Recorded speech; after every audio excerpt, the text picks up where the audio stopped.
Figma has an enormous number of keyboard shortcuts, and if you're new to the program, you might not know which ones are the most useful and maybe feel even a little overwhelmed. So I took a close look at which keyboard shortcuts I actually use every single day, and these are the ones that my fingers are literally hovering over at all times. Okay, so let's start with the champion of all keyboard shortcuts, the Option drag. And on the PC, that's an Alt drag. It's dragging to duplicate an object, and now most of you will already know this one, but I don't want to assume that everyone knows it. Option drag has been around for decades, but it's something that we all have to learn at some point, and if you haven't made the option drag part of your muscle memory, now is the time to try. So let's just draw a quick rectangle here, and I hold down the Option key. You'll see that the mouse becomes 2 arrows. I drag and I get a copy of that object. Incredibly handy.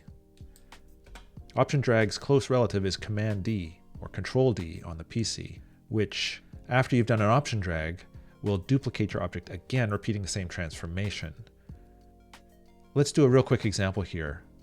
I'll option drag a rectangle, and then I can just hit Command D, and the transformation repeats.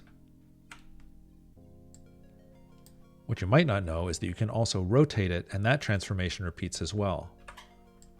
Here's a rectangle, option drag, add some rotation, and now hit Command D.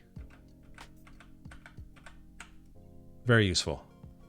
Number 2 is deep selection, which uses the Command key on a Mac or the Control key on a PC. Now, how many times have you been in this situation where you need to select something like this letter C? It requires click, double click, click, click, click, all the way down until you finally get to where you need to go. Well, it turns out you just need to hold the Command key down, and Figma will select the deepest object under the mouse. It will even preview what it's about to select before you click. And now my C is selected in one click. Let's select the A, B, C boxes by dragging a selection rectangle around them while holding the Command key. So I can actually drag selections at the deepest level as well. And look how clever Figma is here. If I were to deep select the green frame by clicking on it, that would be selected. But if I'm in exactly the same position and I drag with the Command key down, it deselects the green frame and selects just the shapes. Figma understands that I did not mean to select the green box when I drag. Now that little nuance is really important because I've not always used deep selection in these situations because I thought it was going to select the wrong thing. So experiment with this and you'll find that it generally does what you want and it's smarter than you think. Next is changing selection. One of the side effects of using deep selection is that sometimes it goes too deep. So the first shortcut I learned about this was how to move up one layer to the parent of whatever is selected.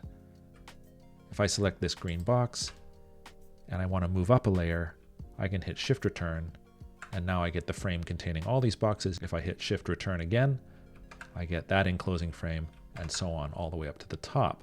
Selecting down with Return does the opposite, selecting the children of whatever is selected. So if I hit Return, I get all of the rows. Hit Return again, I get all of the boxes in the little frame. If I hit Return one more time, I have all the boxes selected. And I can change the properties, for example, like adding a stroke, and all the boxes are affected at the same time. It's great for navigating structures. It sometimes comes up to when you've made a change to one object and you want to repeat that change across its siblings. Here I'll select this box, change its fill to red, and want to apply to all of the little boxes. Now there's various ways I could select them, but I could also just do a deep selection of this red box, go Shift Return, Shift Return, Shift Return, all the way to the top, and then go Return, Return, Return, and change the fill to red. Now I've mentioned up here that you can also use the backslash key to go up. And I think the reason for this is that on most keyboards, the backslash key is right above the return key. So backslash means go up, return means go down. It sort of visually makes sense on the keyboard. For me though, my right hand is on the mouse all the time and it's just not a convenient keystroke for me. And I just got used to Shift Return going up and Return going down. So whichever is most comfortable for you. All right, number 4, Eyedropper, Control C. Imagine I want to make the 4 gray boxes be the same color as the boxes immediately above them.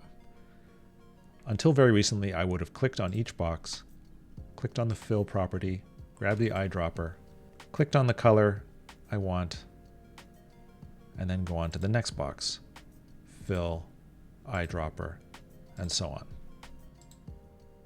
Now Control C immediately puts you into eyedropper mode for whatever is currently selected. Here I'll hit Control C and click on this box. And here, Control C, click on this box. Notice I don't even have to go to the Properties panel and click on Fill. It automatically puts me in that mode as soon as I hit Control C. It's amazing how often I use this. Number 5, Ignore Snap. So snapping to geometry, up here,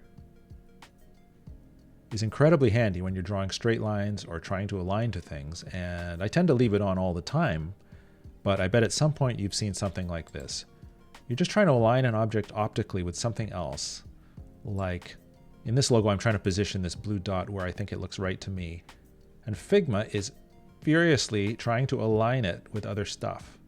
So when Snap to Geometry gets in your way like this, just hold down the Control key and it disables Snap. And it took me a long time to discover this shortcut, but I use it all the time now. And now you can position the dot exactly where you want it without any interference from Snap to Geometry.